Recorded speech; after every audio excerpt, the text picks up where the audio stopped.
I had a Teddy Riley moment real quick. Now I got to make sure that I can hear you in these iPods. Hold on 1 second. Sorry, guys. I am new to this. No, we're all new to this. So thanks everybody for joining. Tricia, I had to there's a song that reminds me so much of you because you love Beyonce, and okay. I have to play this song because it reminds me so much of you. Oh, which one? Can you hear it? I have to give you a proper opening because nobody works harder than you, see. Nobody. Is it okay if I take these out? That's better. Yeah. You can hear that. Okay. All right, cool. But this right here, this part. Sounds perfect. Did you go to the concert together? We did. In New York. In New York. Was it in Jersey? I think it was, right? And we turned all the way out. Yes, Jersey, for sure. No, we had the epic leg shot. Remember the leg shot? Yes. Oh. Times. Yeah, no. So I'm so happy that we're on, and it's so good to see you. We miss you in New Jersey. Oh, I miss you guys too. I know. After you get me to move to Jersey, you left, but it's all good. Love is love. Love is love. Love is love, and LA is definitely you. So. Yeah. So I just wanted to give you a proper introduction because it's just, I love you in so many ways. But Tricia Smith Brown, where do I even start? Tricia, you are a self-made success story, right? I mean, you pulled yourself up by your bootstraps, unrelenting, hard worker. You founded TSB Planning and Design, a full-service event planning design agency in 2013 or 2014, right? After deciding to bet on yourself. You just bet on yourself and your talent and your skill set. You're also a mom. You're an amazing friend and confidant. And what I really feel about you is that you're an executor of visions, right? So your clients come to you and they have hey Alia, they have a vision, and hey Amoy, the people come to you with an idea of what they want, and you are able to just execute on what they want and make dreams come true. At a 2-year-old birthday party, I was sobbing like, oh my gosh, that's birthday party. You definitely were crying. I don't even think you cried at your wedding. I sobbed down the aisle. It's so embarrassing. I forgot about Jack's party. That was so cute. Yeah, no, you made me cry so many times. And it's crazy because my wedding was the first wedding you did outside of your own.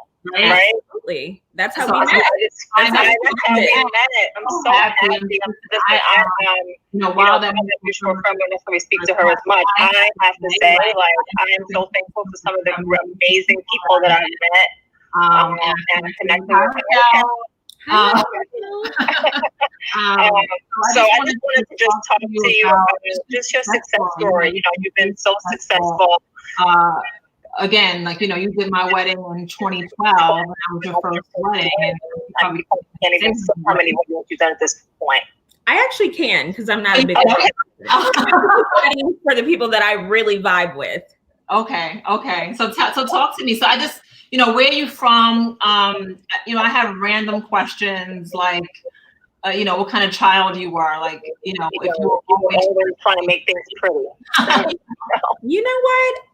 It's so funny because I don't think that I was creative as I am now. I've always loved really pretty things. I've always loved really expensive things. I remember a few years ago, my dad said to me, he was like, I completely get why you do what you do now. And he was like, because as a kid, you were just never satisfied. Like you always had to have the best. Like if we were, giving the kids, pancakes for breakfast, you were like, no, I need an omelet and Like, I needed a little bit more than the usual.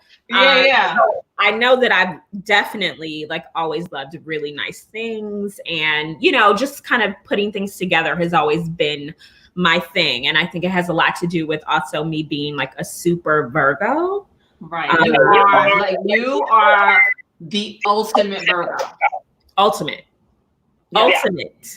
That's why I'm with Beyonce. I'm like the perfection that goes into every single detail of everything is it's meticulous. Extremely. And I'm like that in my personal life as well as like work life. So it's really cool. Yeah, I've been to your house, so I know. like there's no games being played anywhere. No, everything. So okay. So you liked expensive things, and then how did you? So I know you went to Howard. I know you have a brother. You have a sibling. Was there anyone in your life that made you appreciate things that were really kind of laid out properly? I would say my mom. I mean, me and my mom we're like polar opposite, but like my mom is very much like about her business. She's very much about having things in order. She likes things in her own way. Obviously, we're very, very different. But my mom really contributed to just kind of like the way that I handle things and like that I get things done. Because she was like a drill sergeant. I went to school at USC on Saturdays. Like I was involved with every single thing. And my mom never let me shortcut. Like if I'm gonna, she would always say like, oh no, you're gonna finish what you start. Like, no, you're gonna finish it. So that's like been part of my, one of my evolution through work and personal stuff. Like I always try to finish what I start. So what did you go to school for? Like when you were at Howard, where did you study? So the first 2 years I studied molecular biology. What? I know, it's really weird. I didn't even know that. Yes, molecular biology. I wanted to be an obstetrician. I wanted to deliver babies, and I'm really good with math and science. I did not know that. Major, and then me being from LA, I think I came home maybe my freshman year, and I got a internship for Yab Yum Records, which was Babyface's record label. Wow. And I kind of got like turned out a little bit. Industry. That music business turn you out. Yeah, everybody was running through there. It was like it was a really good time. And so I was like, I think I want to go into entertainment. And then I started getting all of these internships at like record labels when I would come home for the summer. And that was it. And then I started doing PR right out of school at Sony Music, which with PR you end up doing events. Right. So I loved events more than I loved writing press releases. And so they would they would give me all of the parties to take care of. And then I left Sony. And do you remember Lizzie Groupman? Of course I remember Lizzie. Accident. So I started working and at the time, this was 2002. Lizzie was the hottest shit in New York. Right. Was what's her name still working with her? Joyce? Yes. Yeah. Rest in peace, Joyce. It's crazy. Yeah. God bless her soul. God bless. So she was still working with Lizzie.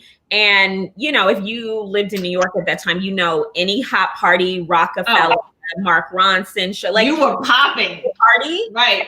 Lizzie was on it. So I was doing parties. I was doing the door.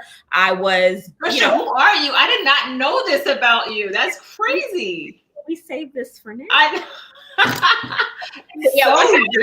When Lizzie, I got turned out with the parties. Wow. I was like, okay, this is where I want to be. Like, I want to create. I want to create experiences. Right. And so that's wow. I mean, you were on the top of the top. I mean, honestly, during that era, Lizzie was all the way. Oh no. I mean, if you had the hottest party in New York, it was produced by Lizzie Groupman. Right. Period. Period. And you were doing those events. I was helping with those events. I was assisting at the time, Right. but as an assistant, I was so eager. So I would really, really take charge and like just really volunteer to do everything. If they needed me, at that time, New York, you would see the sunrise. So like parties would be over at like 5 a.m. So I would be. I don't know if my mom is on it, but my mom can attest that I don't. She said she's gonna join, but she can attest that we definitely. She knows. We saw the sunrise. So if the party was over at 5, I was in the club to 8 a.m. making sure that every single thing was cleaned up. Like I wanted to be the last person out. And I loved parties. Loved them. Yeah, and I mean, look how it's paid off, right? I mean, it's just, that's crazy. All right, so you did that. And so at that point, did you know that's what you wanted to do? Or were you sure? Or what was the transition? I think I knew. Like, I was like, this is what it's going to be. But obviously, being super young and really making no money, like I was so broke. Right. She was paying pennies, and that was cool because you got to crawl before you walk. I remember I was so broke, you guys. This is crazy. Tell a broke story. I was so broke in New York City that my homegirl, who I went to Howard with, had to come all the way from the Bronx to Brooklyn to swipe me on the subway. I was so broke. Like, oh my God, it was a mess. I was so broke. Right. So, but I was, I was still at all. You had access. That's the thing. It's like, I had work. Right. Yeah, you're cute. I had my little Fendi bag. Like that's all that mattered. Okay. You can't swipe, but I got my Fendi. My Fendi is popping. Right. Okay. I had before I walked. But that's how broke I was. So I was like, I don't know if I could do this party thing because like, does this even pay money? Right. And I remember like calling home, like, guys, I need money. And they were like, no. To figure it out. Like, figure it out. Right. My mom, I think, wanted to give me money like so bad, but like, she was like, no, it was your choice, to live there. It was your choice to get an expensive apartment. You didn't have to. Because she probably said, I would have preferred you back in LA anyway. You know what? I don't think that my mom would have preferred me back in LA, but she probably preferred a less expensive lifestyle for myself. Like straight off the back, like, so another funny story that I have not told many people unless you know me very intimately. So my last 2 years at Howard, I was a cocktail waitress at the biggest strip club. I did know this. Right. My dividends. Right. The Nexus Gold. Right. And I became the Nexus Gold. Nexus Gold. Shout out to Ron Brown. He's notorious in DC, or he actually used to be. And I was making so much money my junior and senior year. I was so addicted to the grind. The cash. The day before graduation, you can add, I don't know if Danielle's logged on here, but the day before graduation, obviously my family's in town. Right. I was like, oh, I got to work. So, my family was like, are you kidding me? I was like, you guys can come, but like, I got to work. My best friend, my mother, and my grandmother came to the strip club. And I'm telling you, this is all new. Oh, that's love. So for those 2 years, I was banking money. I had like cash money. So I moved to New York, paid for everything. But, living the lifestyle, I couldn't keep up. Like I spent money. Right, so then I started going back to DC on the Peter Pan every weekend to go work the club. I had become the top waitress in the club. So everybody else wore blue bow ties. Mine was gold because I was like, you were the top girl. Right. They would give me all of the bachelor parties, all of the NBA, players on the Wizards. Oh, wow. Like, yeah, we want Tricia to host our table. And we get everybody to buy like the Hennessy XO shots for like $100. Oh, right. You've been for a long time. You've been cosplaying for a long time. Right, for a long time. I love it. Well, cheers to that. Right? You got to drink. Cheers to that. Right? Cheers. Absolutely. And no, this is not vodka. It's water. All right, but mine is vodka. So cheers. I mean, it's 6 o'clock someplace. It's 6 o'clock here in East Coast. So it's cocktail hour. I know. Yeah.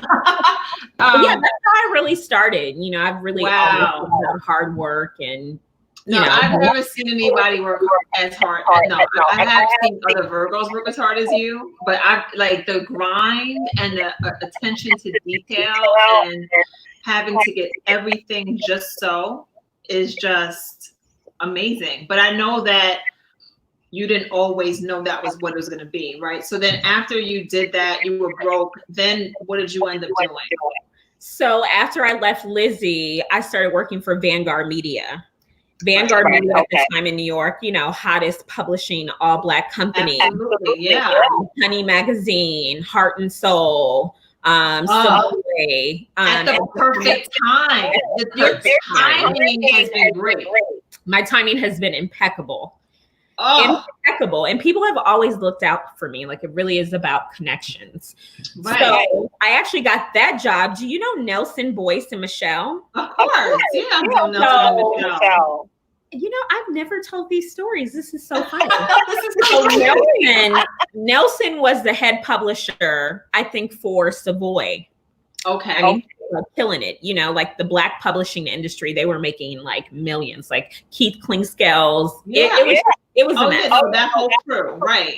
So because I was so broke, I had taken on a part-time job at a furniture store on 14th Street, just doing customer service, like in the evening. Michelle's mom, Mickey, was one of the managers there.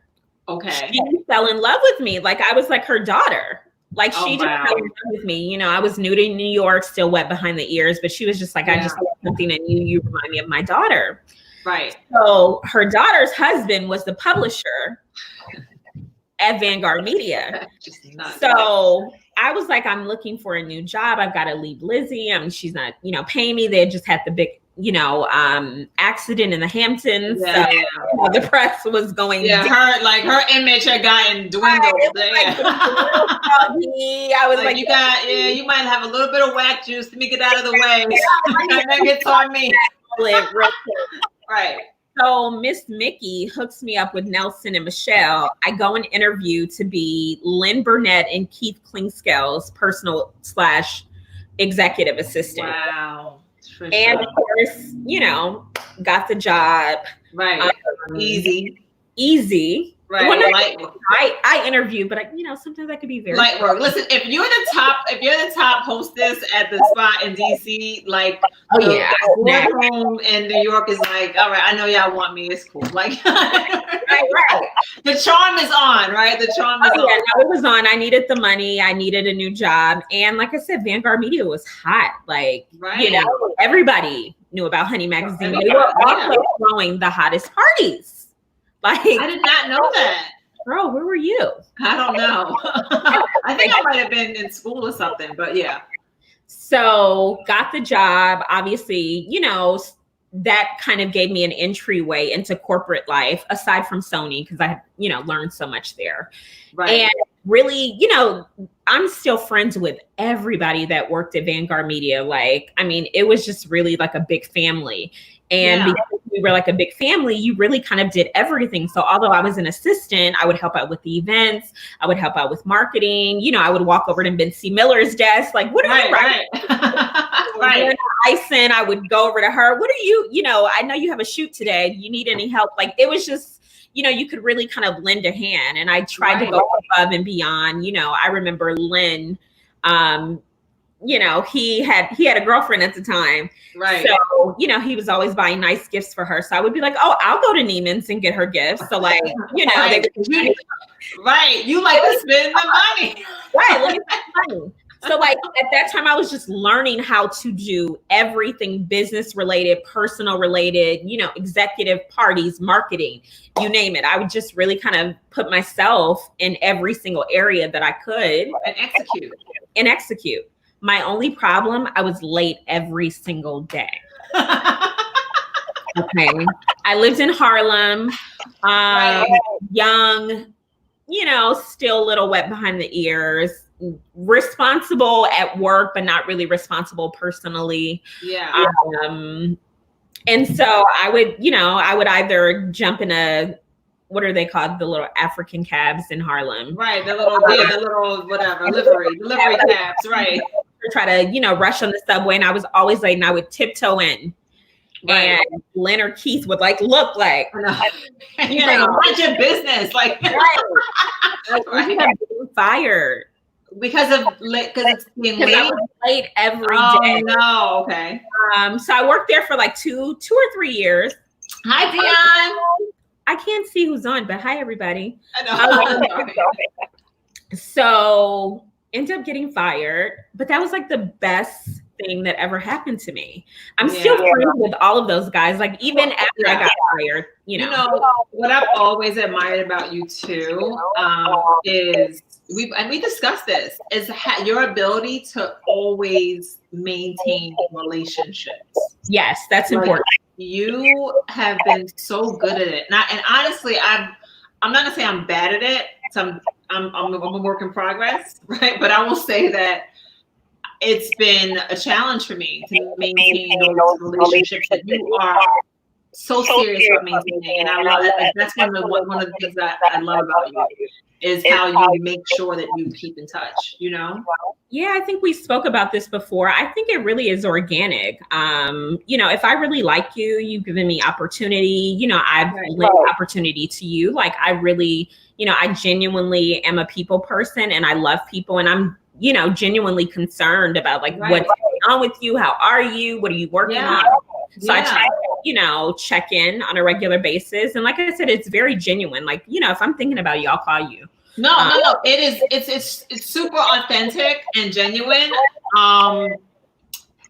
Yeah, it's not about me, but you know, it's just not as natural for me to stay in touch. You know what I mean? So it's hard. You know, when you have a lot going on in life, it's hard. But I think, you know, when you're building a business or when you are, you know, on the road to success, like it's really important because you really do not know like where those relationships will lead you.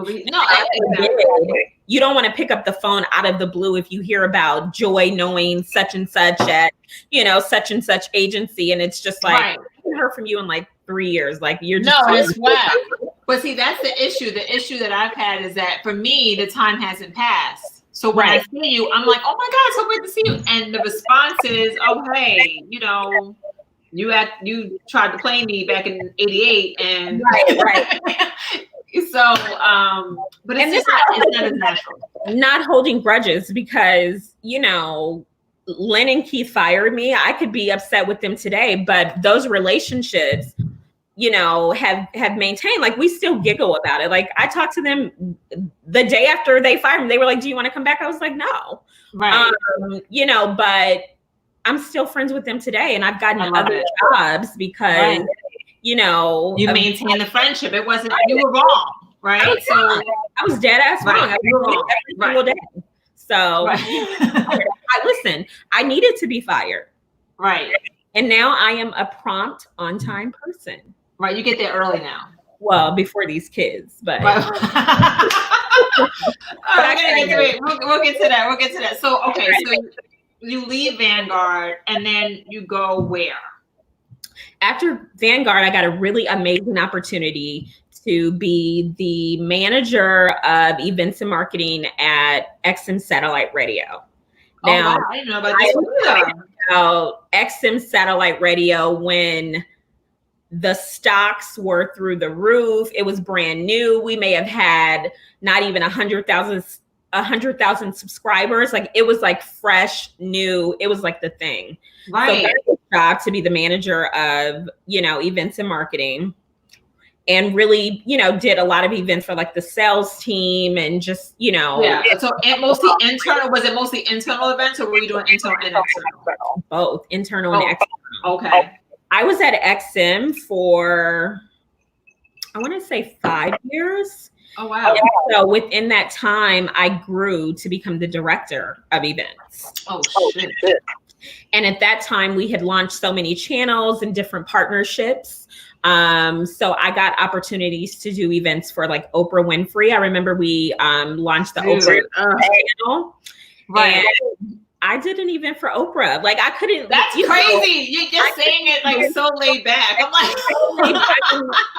Like, I couldn't even believe it. So she launched a channel. We did it at this private club. It was like 100 people, very intimate. It was like Dr. Oz on her channel, Oprah, Gail, Iyanla, just kind of everybody who she was in love with at the time.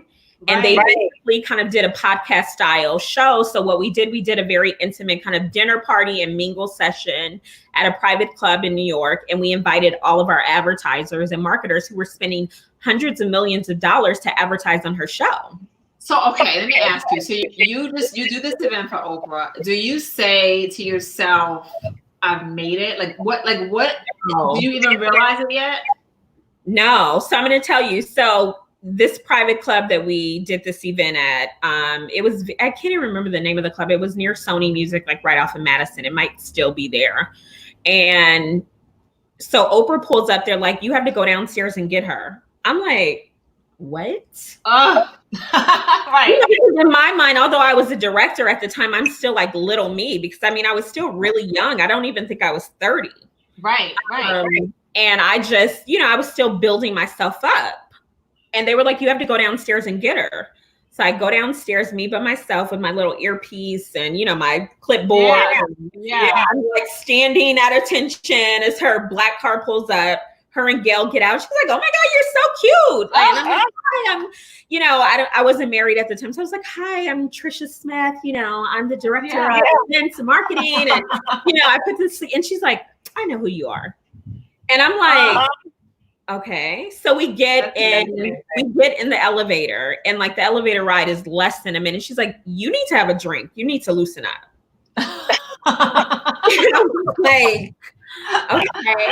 Like I was sweating bullets. Like I am the biggest Oprah fan ever. So to get this opportunity for work, I'm like mad stiff. She tells me I need to like loosen up. So that kind of like put the battery in my back. I remember kind of just being on like cloud fucking 1,000 after that. Even I remember, like, you remember Hotmail accounts? I got Hotmail. All my fucking friends and family with my picture with Oprah, like what the fuck I just did. I think from that moment, I was like, oh yeah, like I can do it. You might not have felt successful, but I think that has to do something to your psyche, just in terms of like, oh, I feel like I was a different league, right? At that moment, because Oprah. No, right. I mean, and then in that position, because we had so many like new channels, like I got to do events for the Rolling Stones, like it just that role and working for XM at the time really kind of catapulted me to working with A-list. Right. And teams, that I wasn't even prepared for that. And I was, like I said, I was really wet behind the ears. I was young, but I grew up really fast because I was like, okay, this is like the real deal. Well, yeah, when you're doing events for Oprah, you have to kind of, that has to be top notch. You can't really be, you know what I mean? It has to be meticulous. It has to be every stone. She's big on the details. So. Oh, is she? Oh God, huge. And you pulled it off. I was to the point where she's telling you to drink. Like, you understand that? You need to loosen up, girl. You need to loosen up. And I was like, okay. Right. That's crazy. That's crazy. Yeah, okay. I think that was a pivoting moment for me. Like, I really, at that point, knew, like, okay, like, there's bigger and better. Okay. And then you went where after Vanguard? After Sirius XM. So after it wasn't even Sirius yet. They hadn't done the merger. Oh, so just XM. Satellite radio. Okay. So after XM, I got an opportunity to build a program for Starwood Hotels and Resorts. Wow. And huge. It was really huge. It was an undertaking. I did not know what it was. Because when I got the opportunity, it was actually for a client by the name of VIP Desk. They were based in Alexandria, but it was kind of like a work from home position. Right. And I was like, who is going to pay me? Because the salary was like crazy. It was the most money I'd ever made in my life. When I met you, you were there. When I met you, you were there. Right. I was there. Right. And I was like, who the fuck is going to pay me this amount of money to work from home? Like, this sounds like some bootleg shit. I was like, but I'm going to go with it. Right. So, I think there was like literally probably 7 interviews to get this job. And like I said, it was about, the only details that they gave me was like, it's a marketing and events program for a loyalty and marketing events program for a really, big brand. Right. Fortune 100 brand. And we're not going to tell you who this client is until you get the job.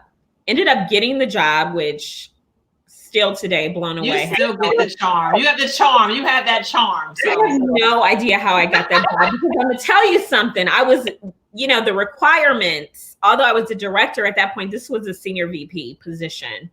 And I was not qualified for it. I mean, in terms of on paper. Right. I didn't have qualifications. Right. But I was like, let me just go after this. And I kept getting interview after interview after interview. And I ended up getting the job after months of interviewing. Client turned out to be Starwood Hotels and Resorts. So literally, I built this program, SPG Moments. It still exists. You guys can log on and check it out, from ground up. And basically, SPG Moments is a loyalty program where people go on and redeem their Starwood points for experiences. Wow. Yes. And so we had no clients. We had no partners at the time, and we had no events. So basically, we were just building this out. Before we launched, I was probably at the company for maybe 8 months before we actually put it out. And we were just kind of building out, our marketing channels and the website and how it was going to work, and, trying to figure out. When I interviewed for the job, I think they really hired me because I was well connected. Yeah, I knew everybody at that point. Yeah, I knew a lot of people at that point. And I think I was like, I'm going to use my connections to get the events for these experiences. Right.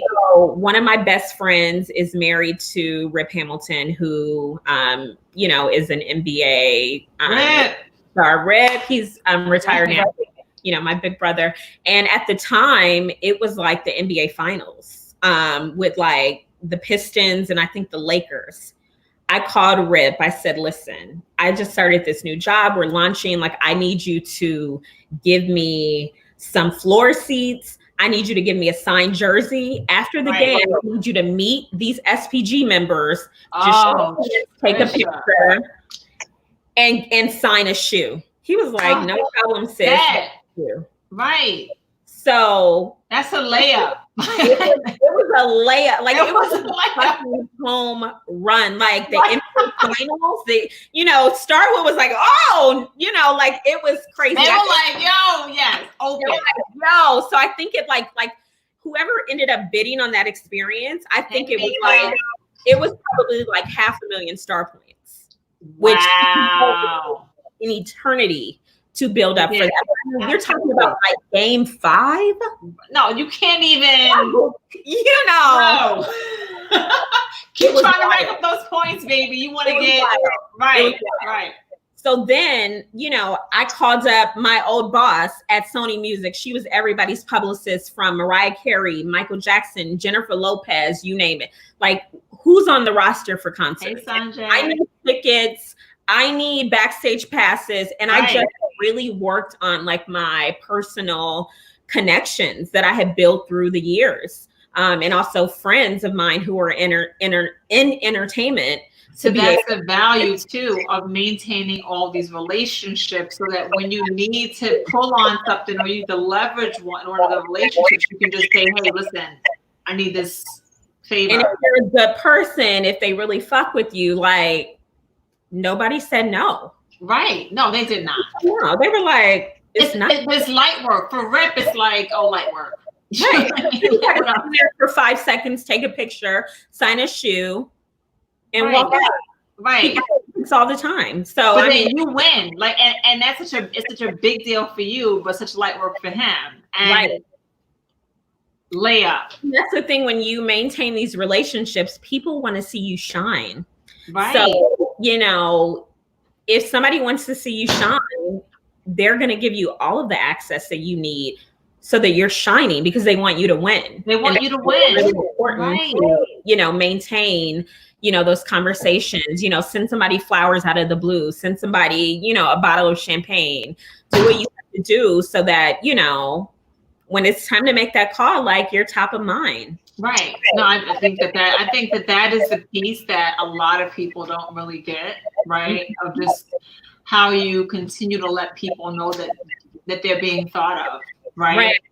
Absolutely. Even when you're not in their presence every day, just letting them know that you think of them, right? And like that's the difference. But it has to be genuine, because people, they really can feel when you're an opportunist. Oh, of course. And like you're only calling them for something that you may need. Like, I really fuck with these people.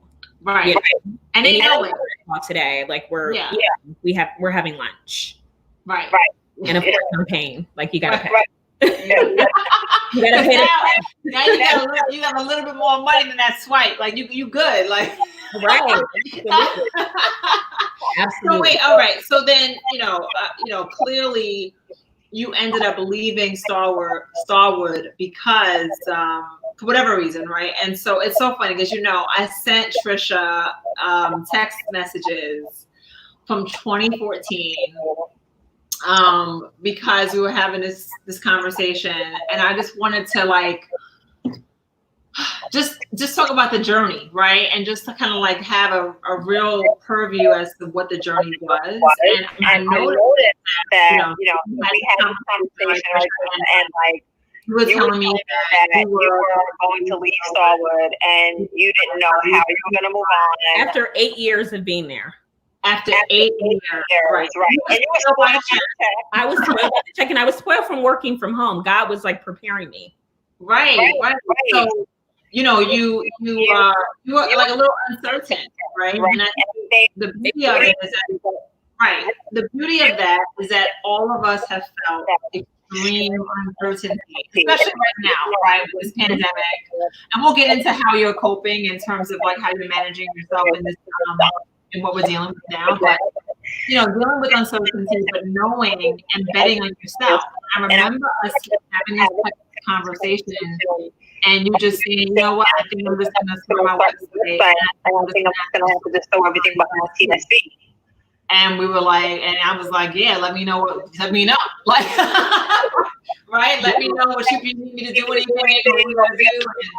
But I really always believed in your ability to plan events is divine, right? I think that your ability to execute vision and put things together and stay up all night on creating magic for your clients is divine, right? It just, when I see your events, I really am like, yo, she is like a magician.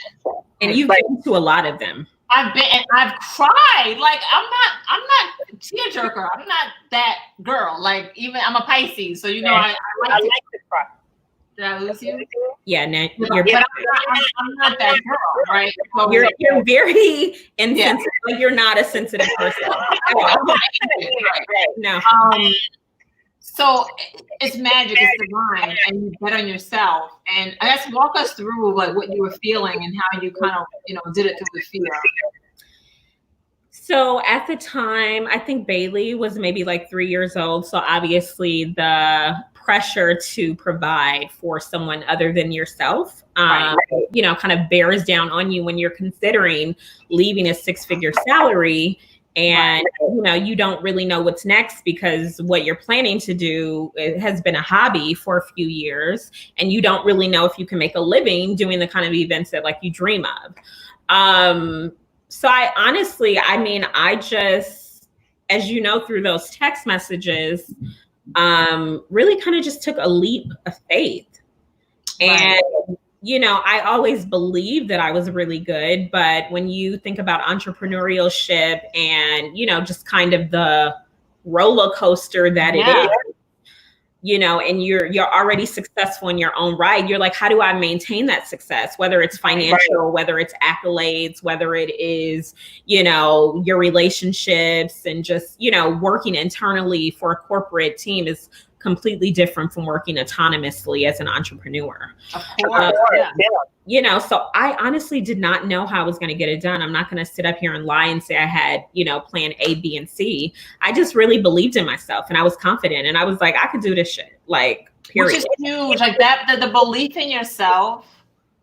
And if you don't believe in Jesus, believe in some kind of force, universe or something, but like the believing in yourself, if you believe that you can do it, I just think that like all things, right? Yeah, it's half the battle.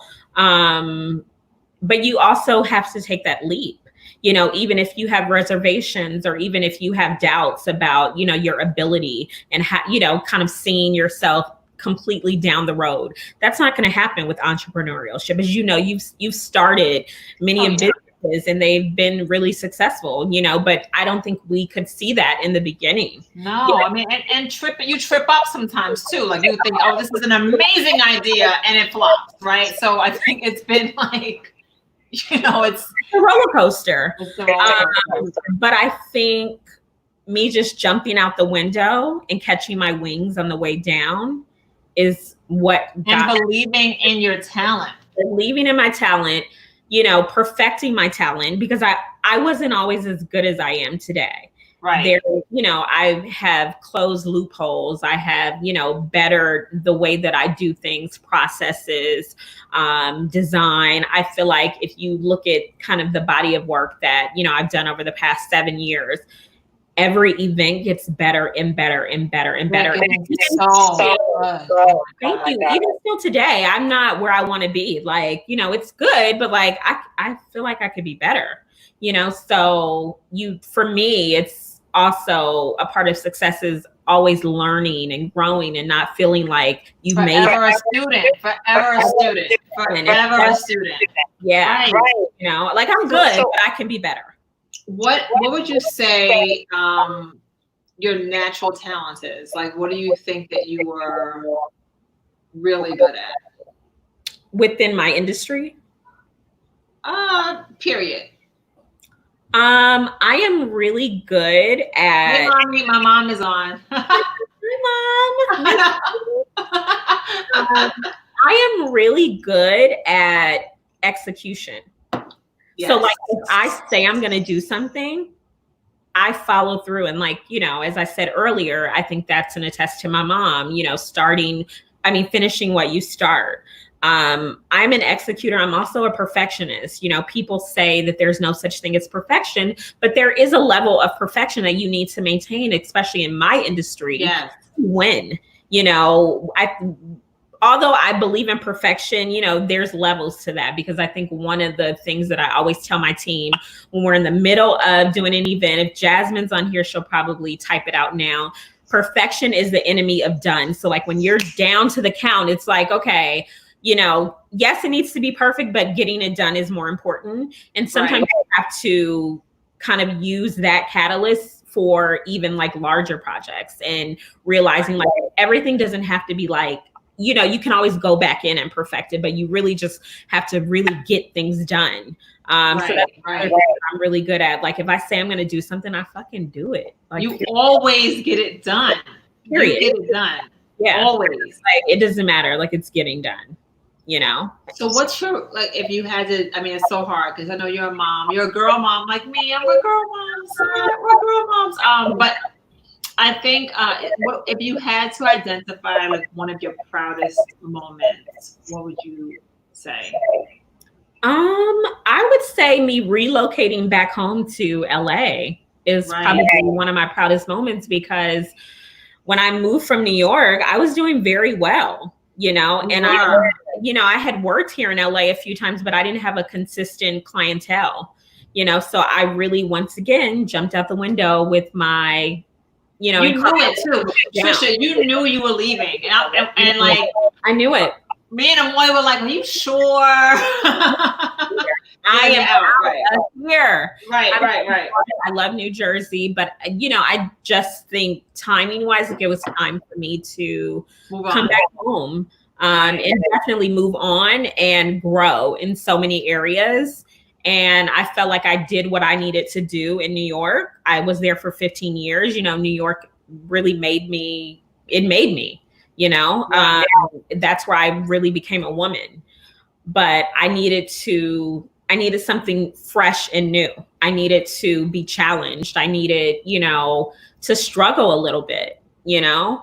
Right. And I think moving to LA is probably, moving back to LA because I'm from here, but coming back home was probably something that I'm really proud of, because in these 4 years, it'll be 4 years in June, which is just mind-boggling in so many ways, career-wise, personally, kind of in every area, financially, just everything really, really changed. I'm so happy.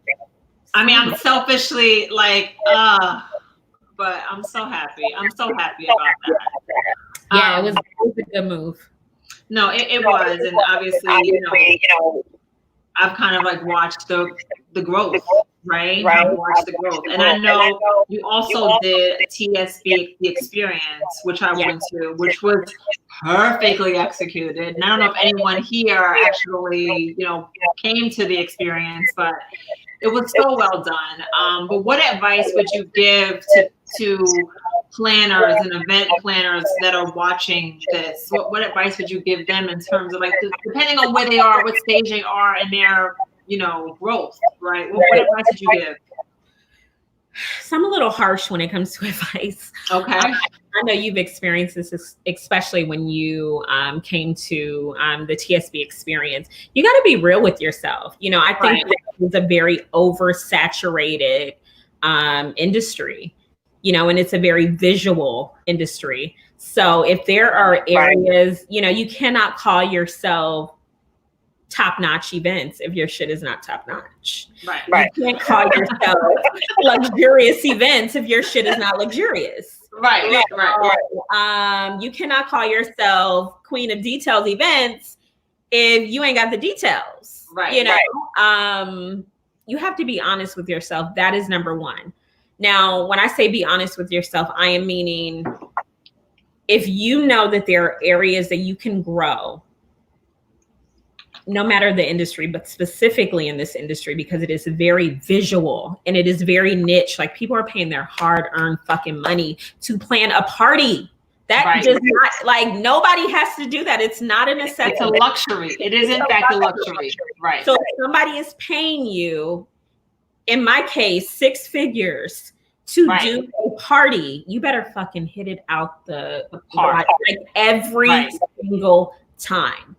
Every single time. So be honest with yourself. What level are you at? And if you strive to become a very successful, well-known event planner, producer, whatever you want to call it, then you need to make sure you're doing the work.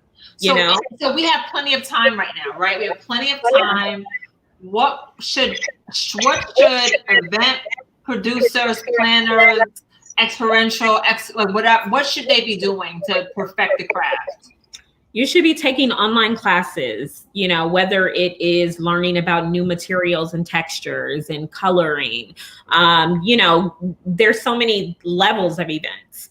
And it's not just about putting a cake on the table or a plate on the table. You know, you really have to learn logistics. You need to be learning how to do a CAD 3 drawing, or, you know, if you're not at the level where you can hire people to do those things, you need to know every aspect of your business. You need to learn how to charge people. You need to learn how to send proper invoices. You need, you know, there's so many different many pieces. And then you have to learn how to save your money, and you need to learn how to save your fucking money, because, you know, I don't know when's the next time I'm going to plan an event. I'm just going to be honest with you. Like, even if they open this shit up at the end of the year, I don't fucking feel comfortable.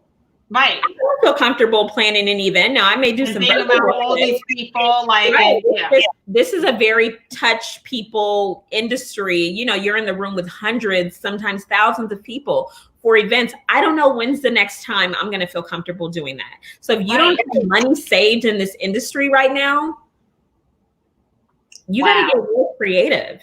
You have to get real creative. And I know it's a scary time for everybody, and myself included. But this is the time to dig deep, strap on your boots, and like figure out what you're good at. And if it's you're also opportunity, it's an opportunity. You have tons of time to watch 1 million YouTube videos or research trainings or do whatever you have to do to, like you said, to train yourself on the details you don't have. Mm-hmm. No, it's true. I mean, you just need to learn how to, do what you do even better. And I'm talking to myself as well. I'm not, skilled in every single area, but that's what I'm doing right now. Like I'm, building on other things that I'm really great at. I'm building different ways to do events and, things that I'm going to offer and, forever a student, forever a student. Right. And, trying to come up with new innovative ideas, to do things, to make a living. It's important to better yourself. Yeah. Oh, Tricia. Right, take care of these kids. Because these kids. Yeah, we were talking earlier, like literally, I'm like, the kids dropped chocolate chips all over the floor and I spazzed out and like. My kids were in the background screaming, like, it's right. At all times, Yeah, so right now you're a cook, you're a teacher, you're trying to take some online classes. It's like the time, but you have to make the time and you have to really dedicate yourself to be a student, to, be, in this case, if you are a mother, you are a teacher, you're a cook, you're a cleaner, you're running a complete household and a business. We're all running our businesses. So even if you do work for a company, you need to learn how to work autonomously, as an entrepreneur. Like this is the time to carve out a few hours out of the day and focus. Like, if you're working in an office forever and you want to be an entrepreneur, this is the perfect opportunity. Figure that shit out. A lot of people say, oh, I can't work from home. Yeah, you can. You're going to have to. Right now, there's no choice. Turn the TV off. Right. If you're a person who's distracted. So somebody said, are we going to take questions? Oh, yeah, we should. You want to take some questions? Yeah, we can take some questions. So yeah, we're open to taking questions. Anybody want to ask a question? I can't see them, so you'll have to read it. Yeah, I'll read them to you. Let's see if anyone has any questions. While you have Tricia Smith Brown here for a couple more minutes before she has to go and feed that baby. Hopefully they'll bring me back dinner. I know. Right.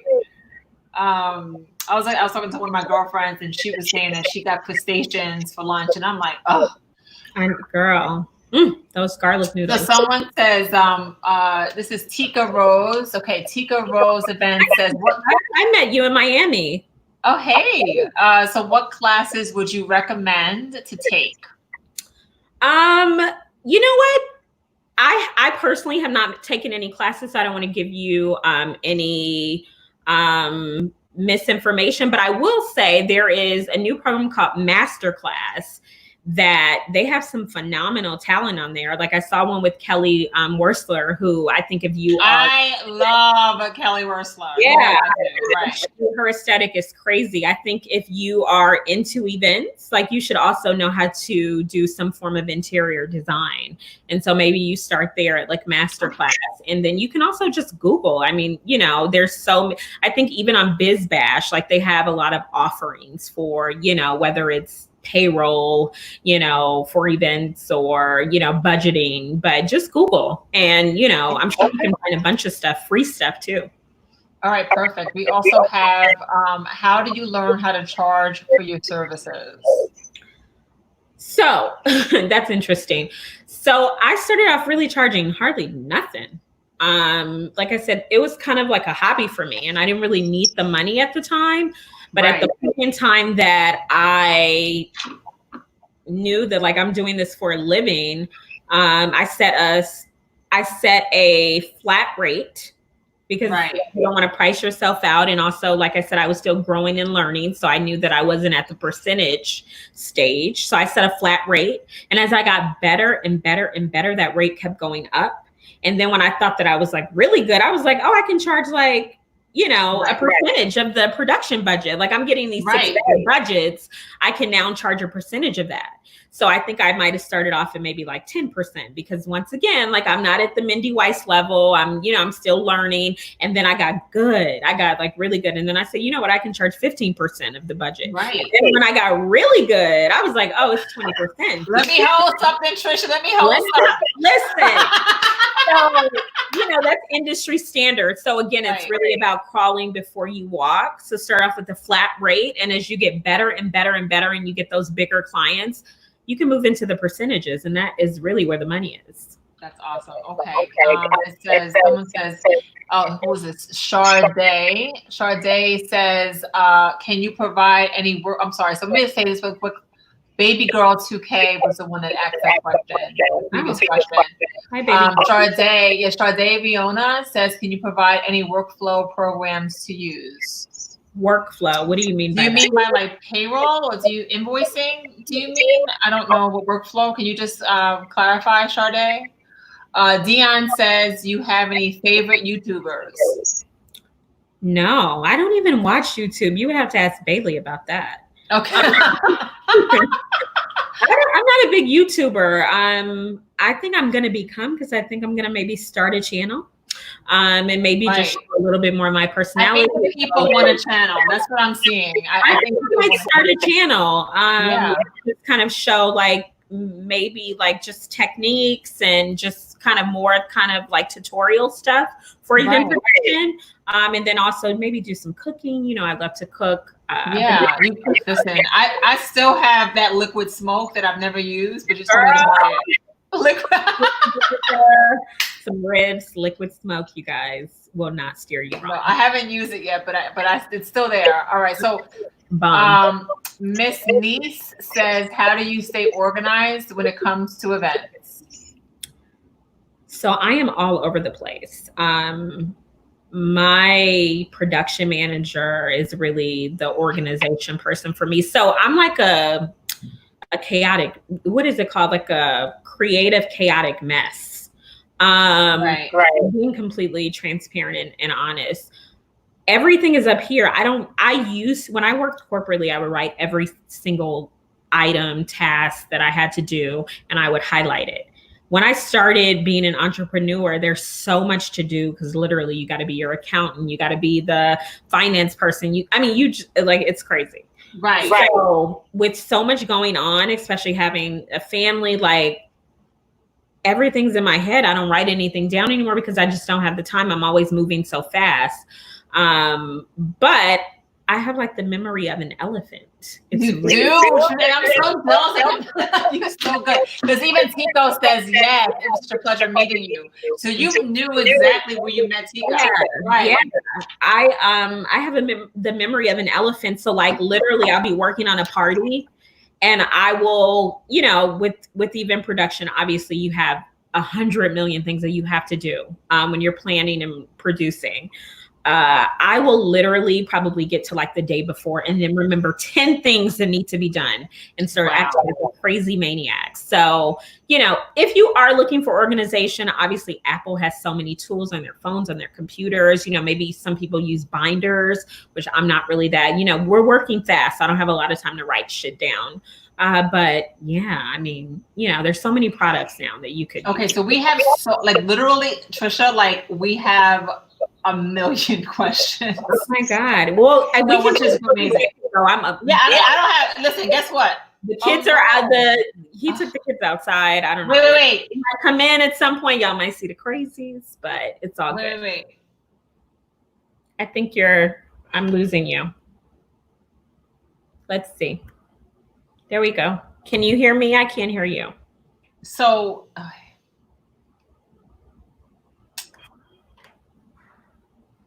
okay, guys, you guys went an hour on an IG. You can only go an hour. So, but you're still going on Facebook. We have a million questions. Oh my God. Like we have to do this again.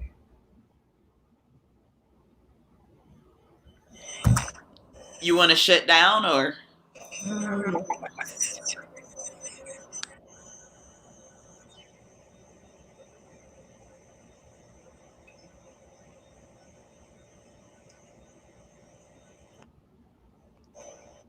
Okay, I'm back. So you know what? After an hour, they disconnect. Oh, right, that kicks you off, right? Right. So that's what happened just now. So sorry, everyone. We can wait for folks to get back on before we start answering. But I lost all the questions. Oh, that sucks. Ah, Fela, how do I get the questions back? Let me see if I can go on and see. If you sent a question, just type it really quickly. Yeah, if anyone sent a question, we're sorry. They cut us off after an hour. Why did IG do that? I don't know, because it's like Babyface and Teddy Riley. I'm like, in the middle of the song, and we had just hit our groove. We're like getting into questions. We're in a moment, and poof. So if anyone asks a question, please ask it again. My family's in the room too. Hey guys, my kids. Hi family. Hi family. Hi family. Thank you for being part of Tricia's family. We love her. All right. So if anyone else says, so once Ray of Sunshine says, let's see. Ray of Sunshine says, what are the best ways to get the attention of high-end clientele? You got to be good. Your work has to get the attention. It's nothing that you can personally say. You just have to, you got to show the fuck up. Right. Every single time I talked about this a few minutes ago, you have to literally hit it out the park every single time. That is the only way to get the attention of, big spenders. But you have to also market it. So you get the thing. Right. But the people who are at the events. It could be people who are at the events. A lot of the times people tell other people about us. People, one time I got a call from LVMH, some woman in Paris who was like, such and such. I'm wow. Like, so one of our new clients, Amazon Studios, I think it was a party that I did for the James family, that somebody was at one of the parties. And the James family, you mean LeBron James? Yes, okay. It was their events, and I don't know who, because I don't really ask. Right. But somebody called me and was like, yeah, we were somebody who was at the James event. And I was like, okay, let's talk. Right. So your work has to speak for itself. Right. There's nothing you can say, to make people want to spend that amount of money if you are not producing out of this world, stellar, amazing. Making dreams come true. Because literally come true. That's the thing about these events, is that you're literally making people step out of their reality. Right. And stepping into a fairy tale. Yeah. And that's literally what it is. Even going to experience. I went to LaShawn's event, and shout out to LaShawn. So she texted me yesterday. We were doing it up for this year. But let me tell you about the one we went to where you had the subway car in the event. You had a subway car that was graffitied up, and the boom box, and that you made the subway from ground up. Tricia, do you understand? And I had the door knockers on, and we did it all the way. It was all the way. Came out. Big Daddy Kane came out. We had Shantae, Roxanne Shantae. That you were in the Bronx in the 80s. Wait, LaShawn had on the Dapper Dan, Fendi, whatever it was. It was crazy. And that's the thing. I'm involved with my clients down to, what are you going to wear? I want to know everything. Oh, you love door knockers? Okay, great. I'm going to make a 6-foot door knocker out of flowers or gold. Whatever the fuck is going to be. I have a very potty mouth, so sorry. It's all good. They get it. I'm sure everyone on here has a potty mouth too. But we really try to provide an experience. You cannot just go to a party and cut a cake, and dance a little. No, I want you to feel like you are. It was all the way. It was all the way. Oh, now we're going there. We are going. I walked up, and you had the Kango on with the. Even I'm in character. That's whole team's in character. I just saw Raquel. Even sometimes my best friends, they come and work the parties with me. And I'm like, no, you got to show up like this. Right. So like Raquel had on her like Adidas. We're like, it was a movement. It was a movement. Yeah. Okay, so we can get back to questions. Okay, so I think I'm all the way at the top. Okay, right, we don't spend money. That's what Jasmine said. Hey, Jasmine.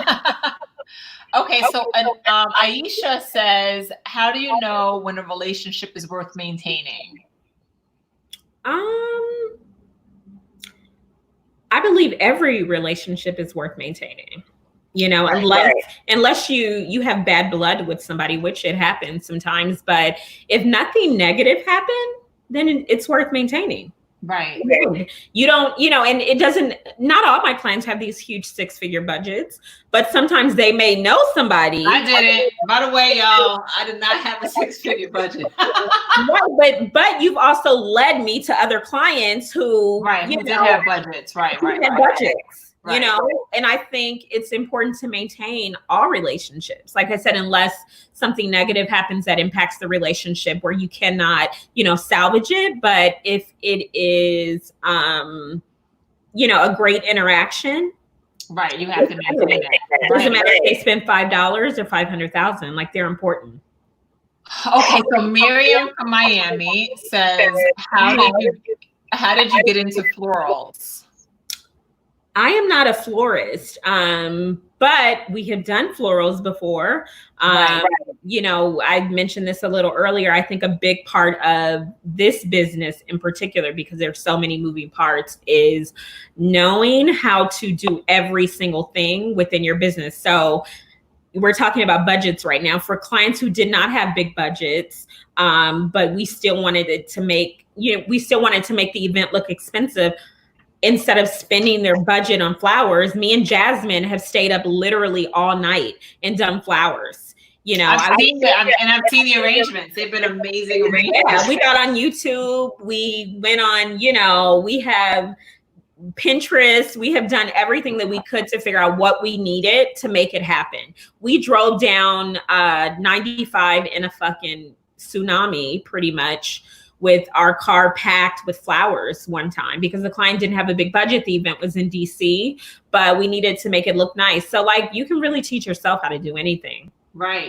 Yeah. Which again, forever a student, right? Forever a student. Now, Ms. Jen B says, how do you strengthen execution follow through? That's just got to be who you are. Like I said, it really has to do with being honest with yourself. You could practice at home, be a woman of your word. If you say you're going to do something, do it. If you have, 10 tasks, don't stop in the middle, before you complete it. Keep going until you finish. That is right. Practice makes perfect. So you can become better, but it also has to be within you to be a passion, right? It's a passion play. It has to be passionate. If you're not passionate, you're not going to stay up all night long just when you're not passionate about it. It's you're going to bed have the passion, sometimes you got to push through, those feelings of wanting to give up or wanting to go to sleep. Stay the fuck up, get it done. I know you're laughing because I would fall asleep at the table, getting shit done, but we got it done. Right. Okay. So someone asked about the top planners, the top planners list, and the lack of melanin. The lack of melanin planners. That's right. Right. Somebody got to take that spot. There is a lack. I think, I would say well-known ones, because there are a lot of planners who do really amazing work. A lot of Black planners. I know a ton. I could sit up here and probably name 20 for you right now, but, well-known, I don't get published a lot or anything like that, but, I think my name has a little weight to it. It does. It definitely does. Yeah. Okay, so Blah 5433 wants to know what you think about getting into a kids spa party business. I've seen it done too many times. Okay. I'm not saying that it's a bad idea, but it's another oversaturated market. So if you're going to do kids spa parties, what's going to be different about your business that, Susie next door who has the same business is not doing. It's important. If you're going to do it, you got to really do it. Like, are you going to have a mobile truck, drive up to, you know, your client's house and provide a experience in your mobile truck? Right. Are you going to buy the cheap materials, or are you going to buy the expensive ones? So you can definitely do it. It's just got to like be. It has to be some kind of other niche. Yeah. So my earpods, I charge them. They're wrapped, but I'm just going to talk regular. So, okay. So let's see. Where do you get your inspiration? This is from Baby Girl 2K again. If you don't, you know, do you use Pinterest? Do you use any of those? No. I know I keep saying this, but okay, so my theory on really good event production and design is it really, anything that I plan or produce, like, I would do that for myself. Right. It is who I am. If you come to my house, it's who I am. If you go to my party, yes, if you go to one of our parties, you know that it's my party. It has to be very organic to who you are. You know, that's how you really gather your style. Don't try to be someone else. Don't try to mimic other people's work. Really try to dig deep in terms of who you are, who your style is. I mean, what your style is, and then go from there. You know, I think when you look at other people's work and you try to mimic that or try to do a different variation of it, like, you end up looking inauthentic. And not even, you know, everybody gets inspiration from somewhere. I draw a lot of my inspiration, like interior design, artwork, linear lines. I have a few different interior designers I'm a lot of like obsessed with, but it really is who I am. So if you are trying to find your style, deep. Okay, so hey, Russell. I love Russell. Russell came to the TSB experience. He's from Atlanta. Yeah. He asks, what has been your favorite event to date? Oh my God, there's so many. Probably a Sweet 16. So I'll do three. Probably a Sweet 16 that we did a few years ago before Designer performed. It was so fun. So fun. Where's Designer? You know, we were driving in the car the other day, and like a new song came on. He's like the most professional person ever, by the way. So, what I did in Vegas for my best friend's wedding, I guess not bachelorette weekend. We played so much Designer and we laughed so hard. I thought it was future, and that's this particular event.